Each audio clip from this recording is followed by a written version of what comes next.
Well, we're excited to get going, and part of that is figuring out who our quarterback's going to be. And certainly, at almost any given time, we'll have a quarterback competition here. We want to keep an edge on our guys, and so our quarterbacks will compete here the first couple weeks of camp, and then we'll figure out who's going to start against Minnesota.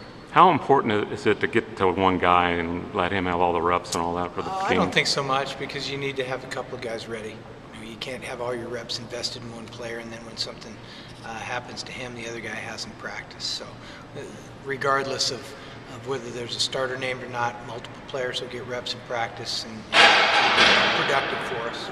Caleb has 2 years of experience. How big is that going and having game experience against Nick? Well, there's no substitute for experience. I mean, there's only one way to get it, and that's to play, and certainly that gives a guy a chance to have an upper hand. But I'd say our competition is real even, and obviously we'll be making a decision here in upcoming days. Is it one of those things where you chart every pass in practice and that type of stuff, or how does it work? We do. We chart everything they do. We also grade intangibles and potential. So all those three factors go into it.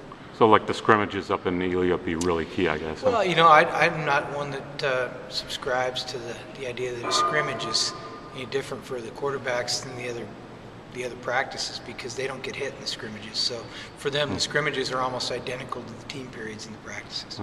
Okay, and a lot of people haven't seen Nick play yet. What can you tell us about Nick Sherry? Well, Nick's a bright kid, even though he did get a B last spring. He's a good student. He's a smart guy. He's a physically talented guy with a big arm. He's got a big frame, and obviously there's a reason why we recruited him.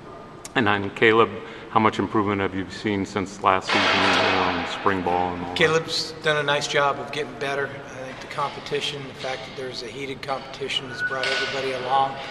He had a nice January to May session for himself, and I'm anxious to see him out on the field.